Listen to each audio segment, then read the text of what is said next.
మిమ్మల్ని రానిస్తలేరా బయటికి? ఎందుకు? చుట్టూ లాకేసారా? చుట్టూ లాకేశారు. అదే గేట్ లాకేశారు, ఈ గేట్ లాకేశారు. రావద్దా మీరు బయటికి రావద్దు? మీ సమస్యల కోసం ఎవరు కొట్లాడవద్దు. మా సమస్యల కోసం మేము కొట్లాడినా కూడా మాకు అసలు గవర్నమెంట్ నుంచి ఏం రెస్పాన్స్ లేదు. ఏం చేస్తారు? లోపల నుంచి బయటికి రానిస్తలేరు. బయటికి రానిస్తలేరు. మరి ఫుడ్ అదంతా ఎట్లా? మరి మీరు వాళ్ళే ఫుడ్ అనేది తెచ్చి చేస్తారు మమ్మల్ని. ఏం చెప్తారు రేవంత్ రెడ్డికి? ఏం చెప్తారు రేవంత్ రెడ్డికి? ఏం చెప్తాం? అలాంటి దగా కుట్ర పన్నిన రేవంత్ రెడ్డికి నేను ఒకటే చెప్పదలుచుకున్నా, మీలాంటి నియంత్రిత గవర్నమెంట్ గతంలో కాదు కదా, ఇంకో 70 కాదు 100 సంవత్సరాలు వచ్చినా మీలాంటి నియంత్రితగా ఉన్న గవర్నమెంట్ ఇక్కడ ఎప్పటికీ రాదు. ఇలాంటి దగాకోరు 420 హామీలు ఇచ్చేసి అందరినీ నమ్మబలికి గవర్నమెంట్ తీసుకొచ్చావు. మమ్మల్ని కూడా నమ్మబలికావు. మమ్మల్ని కూడా మీ 2 లక్షల ఉద్యోగాలు ఇచ్చేసినాం అంటున్నారు. 78,000 ఆల్రెడీ పూర్తి చేసినాం అంటున్నారు. 2 లక్షల ఉద్యోగాలు కదా వాళ్ళ గవర్నమెంట్ వచ్చిన తర్వాత ఆర్థిక శాఖ పొందింది జస్ట్ 5,000 ఉద్యోగాలు మాత్రమే.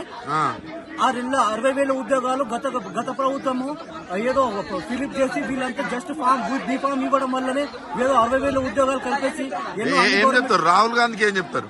Rahul Gandhi 420 candidate. First of all చెప్పాలంటే ఎందుకు ఒక చెల్లని పైసా ఆయన రాహుల్ గాంధీ.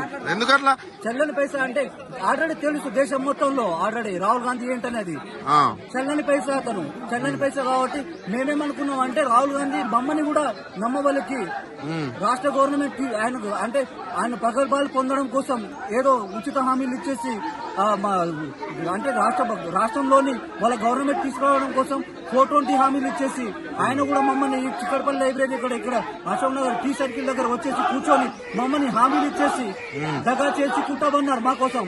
అంటే ఆ రోజు మేధావులు ఎవరైతే కాంగ్రెస్ ని అధికారంలో తీసుకురమ్మన్నారో ఆకునూరు మురళి కావచ్చు, బలమూరు వెంకట్ కావచ్చు, ఇంకా కోదండరామ్ కావచ్చు, వీళ్ళందరూ మాట్లాడతలేరు. ఇప్పుడు ఏం చెప్తారు? అంటే ఆకునూరు మురళి కానీ ఈ కోదండరామ్ సార్ కానీ ఏమనుకున్నామంటే వీళ్ళు నీతి నిజాయితీతో కూడుకున్న క్యాండిడేట్లు అనుకున్నాం. వీళ్ళు కూడా మమ్మల్ని వాడుకొని మమ్మల్ని యూజ్ చేసుకుని తర్వాత వాళ్ళు పదవులు పొందుతారనే విషయం మాకు తర్వాత తెలిసింది. ఈ 2 సంవత్సరాల తర్వాత మాకు తెలిసింది ఏంటనేది వాళ్ళు అసలు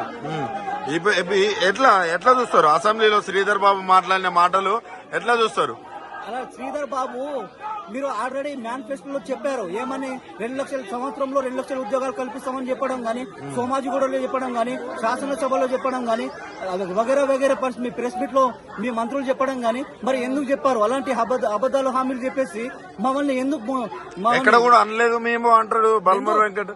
ఎందుకు చెప్పలేరు అండి? బలమూరు వెంకట పెద్ద దొంగ అండి. మమ్మల్ని వాడుకొని మా నిరుద్యోగులను వాడుకొని మా నిరుద్యోగుల దగ్గర మీరు అరే పుస్తకాలు పక్కన పెట్టేసండి, ఈ గవర్నమెంట్ బీఆర్ఎస్ గవర్నమెంట్ ఉంటే మీకు ఉద్యోగాలు రావని పుస్తకాలు పక్కన పెట్టేస్తే మీరు యుద్ధం లాంటి బయట ప్రకటిస్తే మమ్మల్ని నమ్ముకుంటే మా గవర్నమెంట్ వచ్చిన తర్వాత సంవత్సరంలో 2 లక్షల ఉద్యోగాలు కల్పిస్తామని ఆయన చెప్పడం జరిగింది. మరి ఇప్పుడు ఇట్లా అంటున్నాడు. ఆయన పెద్ద దొంగ అండి. ఆయన నమ్ముకునే మేము మోసపోయాము అసలు అందరము. మేము అందరు నిరుద్యోగులు చిక్కడపల్లిలో నిరుద్యోగులు అందరం అందరు విద్యార్థులంతా మోసపోవడానికి ఏకైక కారణం బలమూరి వెంకట అయినా సరే, ఆకున ముళ్ళైనా సరే, రియాజ్ అయినా సరే, కోదండం సరే. మీకు ఉద్యోగాలు ఎక్కువైపోతున్నాయట కదా, అంటే రోడ్ల మీదకి వచ్చి ధర్నాలు చేసేటోళ్ళు అసలు నిరుద్యోగులే కాదు అంటున్నారు. మతి లేని మాట్లాడుతున్నారు, మతి తప్పి మాట్లాడుతున్నారు. ఏందో మళ్ళీ ఎవరైనా సరే ఒకరు భోజనం పెడుతున్నామంటే భోజనం కావాలని అడిగినప్పుడు భోజనం పెట్టినప్పుడు భోజనం కావాలనుకుంటాం. సీఎంఏ చెప్తున్నాడు కదా అసలు మీరు వాళ్ళకు ఉద్యోగాలు వద్దని ధర్నాలు చేస్తున్నారు అంటుండగా. ఉద్యోగాలు వద్దని ఎవరు ధర్నాలు చేస్తారు? ఇప్పుడు ఎందుకు ఇంతమంది ఎందుకు నిలబడ్డామండి అంటే 2 సంవత్సరాల నుంచి టీఎస్పీసీ ముట్టడించడం కానీ రోడ్డు మీద ధర్నాలు అవన్నీ మీ రాజకీయం కోసం అంట కదా, రాజకీయం కోసం అంట. మీకు చదువులు రానోళ్ళు అంట. నేను చదువుతానండి. నేను 3 ఇయర్స్ నుంచి గ్రూప్ 2 ప్రిపేర్ అవుతున్నానండి. నేను ఆస్పిరెంట్, గవర్నమెంట్ ఆస్పిరెంట్ కోసం 3 ఇయర్స్ నుంచి ప్రిపేర్ సీరియస్ ఆస్పిరెంట్ అండి. నేను నాకు ఎలాంటి గవర్నమెంట్ ఏమంటారు వేరే పార్టీ నుంచి కానీ ఇలాంటి ఇతర పార్టీ నుంచి నాకు ఎలాంటి సంబంధాలు లేవండి. నేను అంటే ఎవరు రోడ్డు మీద వచ్చినా గానీ ఏదో గవర్నమెంట్ అగెయిన్స్ట్ మాట్లాడితే వేరే పార్టీకి సంబంధించే క్యాండిడేట్లని ఎట్లా మీరు దాన్ని ఎలా చెప్పగలుగుతారో మాకు అర్థం కావట్లేదు. First of all